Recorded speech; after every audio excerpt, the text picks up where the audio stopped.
Good morning বন্ধুরা, Mousumi's kitchen daily ব্লগে আমি মৌসুমি তোমাদের সবাইকে জানাচ্ছি স্বাগত। আজকে আমি করব চিংড়ি মাছের মাথা বাটা। তার জন্য দেখো আমি চিংড়ি মাছের মাথাগুলোকে ভালো করে পরিষ্কার করে আমি শক্ত যে অংশটা থাকে মাথায় সেটা ফেলে দিই, সেটা আমি দেই না। অনেকে দেয় দেখি, আমি দেই না। আমি শুধু ভেতরের নরম অংশটা নিয়েছি। পেঁয়াজ কুচিয়ে নিয়েছি, টমেটো কুচিয়ে নিয়েছি, একটা আলু সেদ্ধ করে নিয়েছি, আদা রসুন বাটা নিয়েছি, আদা জিরে বাটা নিয়েছি। এবার আমি ওভেনে কড়াই বসিয়ে দিয়েছি, কড়াইটা অন করে দিলাম। এবার আমি দিয়ে দেব তেল।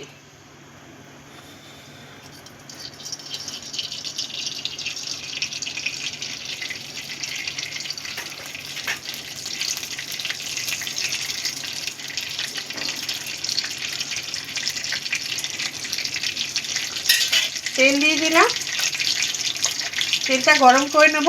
তেলটা ভালো মতো গরম হয়ে গেছে। এবার আমি প্রথমে পেঁয়াজ কুচিটা দিয়ে দিচ্ছি।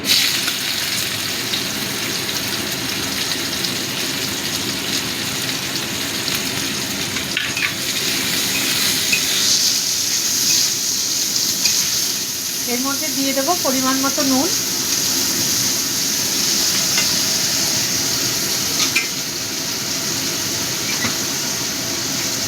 পরিমাণ মতো নুন দিয়ে দিলাম।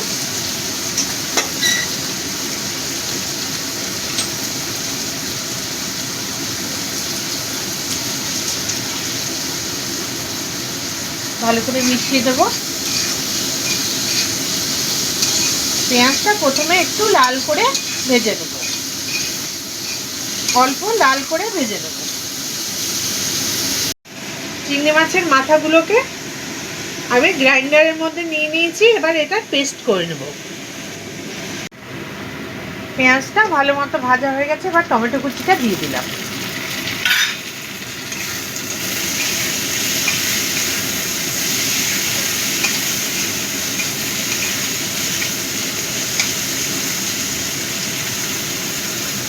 এবার আমি মাছের মাথা বাটাটা দিয়ে দিচ্ছি।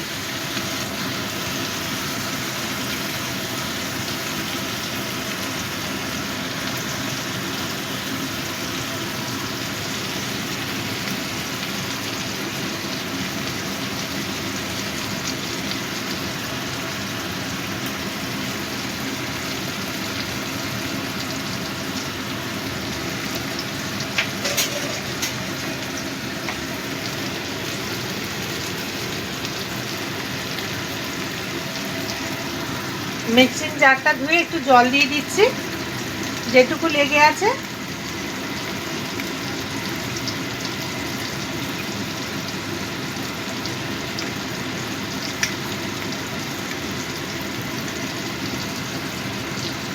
সেটুকু দিয়ে দিলাম।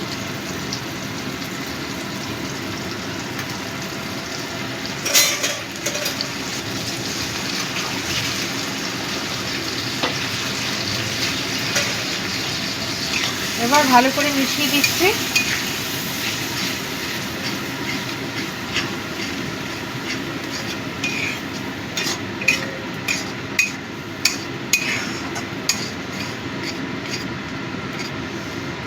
এবার ভালো করে ভেজে নেব। মাথাটা দিয়ে পেঁয়াজ টমেটো সব কিছু দিয়ে ভালো করে ভেজে নিয়েছি। এবার দিয়ে দিচ্ছি আদা জিরে বাটা,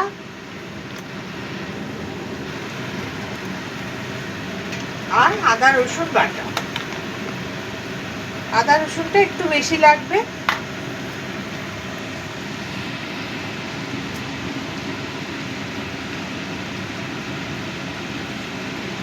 আদা রসুন বাটা দিয়ে দিলাম। এবার সব কিছু একসাথে মিশিয়ে দেবো।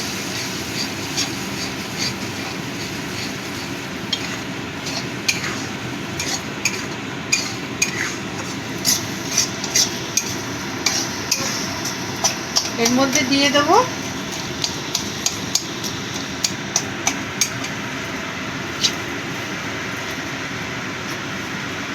হলুদ গুঁড়ো,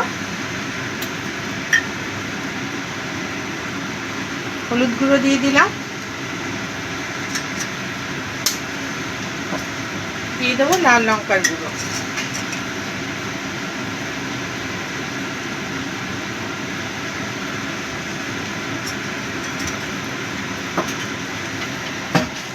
ভালো করে মিশিয়ে দেবো।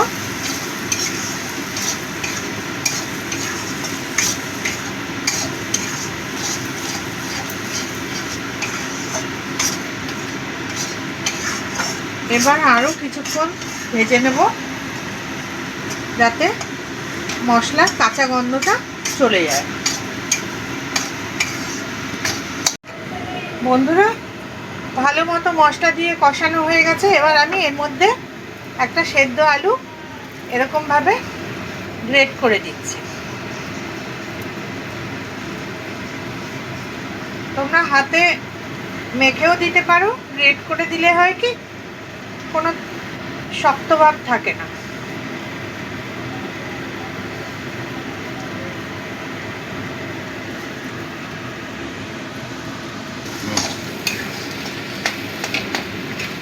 এই আলুর সাথে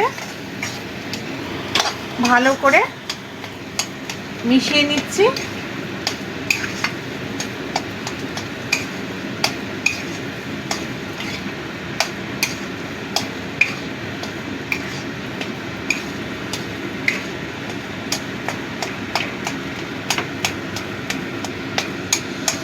তোমরা এই আলুটা মেশাতেও পারো, নাও মেশাতে পারো, সেটা তোমাদের নিজস্ব ব্যাপার। আলুটা দিলে ভালো লাগে খেতে।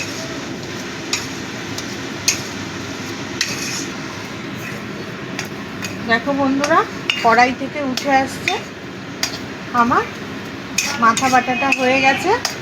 এবার আমি নামিয়ে নিচ্ছি। তাহলে বন্ধু,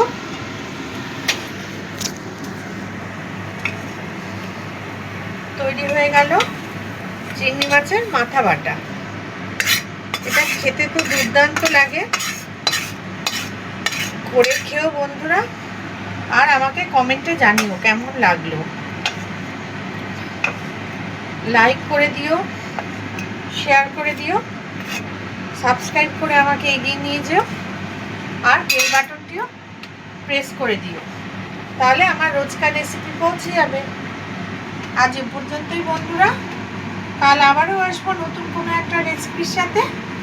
ভালো থেকো, আশা করি ভালোই আছো। অনেক ধন্যবাদ।